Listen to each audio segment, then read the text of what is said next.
অলপতে বিশাখাপত্তনৰ নামত অনুষ্ঠিত হোৱা এখন উন্নত মানদণ্ডৰ কাৰাটে চেম্পিয়নশ্বিপত যোৰহাটৰ 7গৰাকী ছাত্ৰ-ছাত্ৰীয়ে সোণ, ৰূপ আৰু ব্ৰঞ্জৰ পদক অৰ্জনেৰে সফলতা অৰ্জন কৰাৰ লগতে সমগ্ৰ যোৰহাটলৈ গৌৰৱ কঢ়িয়াই আনিবলৈ সক্ষম হৈছে। আমাৰ অকিনোৱা মাৰ্চেল আৰ্ট একাডেমীৰ আণ্ডাৰত 28তম কাৰাটে চেম্পিয়নশ্বিপ হৈছিলে বিশাখাপত্তনমত।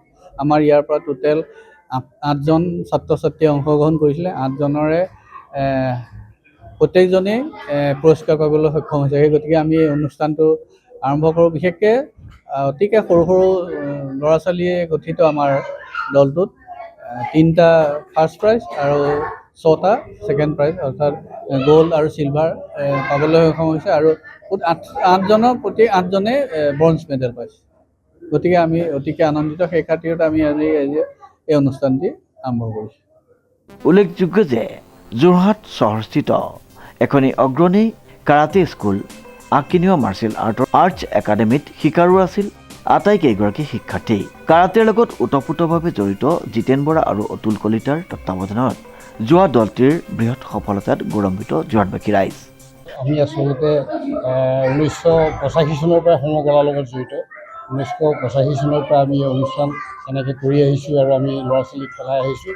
বিভিন্ন খেলবিলাকত আমি ল'ৰা ছোৱালী এনেকৈ নি আছোঁ, খেলি আছে। আমাৰ বহুতো ল'ৰা ছোৱালী নেশ্যনেল, ইণ্টাৰনেশ্যনেল বিভিন্ন পৰ্যায়ত খেলিছে আৰু সংস্থাপনো পাইছে। তেনেদৰে ভালমানখিনি ল'ৰা ছোৱালী এতিয়াও আমাৰ এই সমৰ কলাৰ ল'ৰা ছোৱালী বহুতে এতিয়া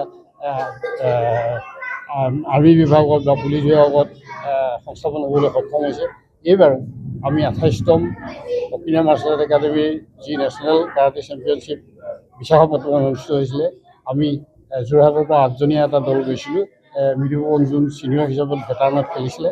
গতিকে চবতকৈ আনন্দৰ কথা, আমাৰ 8জন প্লেয়াৰ মানে এজনো আমাৰ পদক মিল হোৱা নাই। প্ৰত্যেককেইজনে পদক পাবলৈ সক্ষম হৈছিলে। গ'ল্ড, চিলভাৰ, ব্ৰঞ্জ প্ৰত্যেকে তেনেকৈ পাইছে। গতিকে তাৰ বাবে আমি খুব আনন্দ পাইছোঁ, ভাল পাইছোঁ আৰু নিজে শিক্ষা দি আৰু তেনেকৈ ফল পোৱাৰ বাবে আমাৰ মনটো খুব ভাল লাগিছে আৰু আমি সঁচাই গৌৰৱান্বিত। যোৰহাটৰ এগৰাকী অন্যতম কাৰাটে প্ৰশিক্ষক তথা খেলুৱৈ মৃদুপৱন দাসেও এই যাত্ৰাত অংশীদাৰ হয়।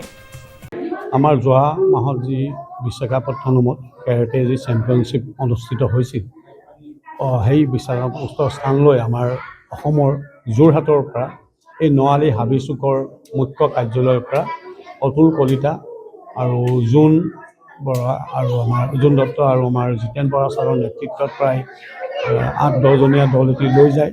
তেওঁলোকে আগভাগ লৈ যায় আৰু এই ছাত্ৰ ছাত্ৰীসকল তেনেই কম বয়সৰ আছিলে। তেখেতলোকক নেতৃত্ব দি তেখেতলোকে নি উক্ত খেলত তেওঁলোকক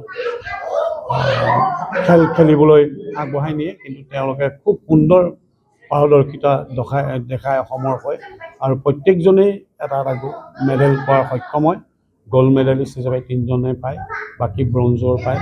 আৰু যি নেকি এই উঠি অহা এই কণ ল'ৰা ছোৱালীসকলক এনেকৈ সক্ষম হৈছে প্ৰাইজ পাবলৈ, যাৰ কাৰণে আজি আমি ইয়াত তেখেতলোকক এই উৎসাহ দিয়াৰ বাবে ইয়াতে সম্বৰ্ধনা অনুষ্ঠান অনুষ্ঠিত কৰিছোঁ। আৰু এই সম্বৰ্ধনা অনুষ্ঠানত তেখেতলোকক আমি স্নেহপত্ৰৰ দ্বাৰাই সম্বৰ্ধনা জনাইছোঁ আৰু ভৱিষ্যত তেওঁলোকৰ সুস্থতা কামনা কৰি আমি এই প্ৰগ্ৰেমটো আজি যোৰহাটৰ হাবিচুকস্থিত ৰাইন' হলত সাফল্য অৰ্জন কৰা খেলুৱৈসকলক উৎসাহিত কৰাৰ উদ্দেশ্যে এক সম্বৰ্ধনা অনুষ্ঠান অনুষ্ঠিত হৈ যায়। লগতে কাৰাটে অথবা টাইকাণ্ডো খেলসমূহত বহিৰাজ্য অথবা আন্তঃৰাষ্ট্ৰীয় পৰ্যায়লৈ খেলিবলৈ যাবলৈ অৰ্থনৈতিকভাৱে দুৰ্বল শিক্ষাৰ্থীসকলক বিভাগীয় কৰ্তৃপক্ষক সহায় কৰিবলৈ অনুৰোধ জনোৱা হয়। অনুপম বৰাৰ ৰিপৰ্ট, নিউজ নাও।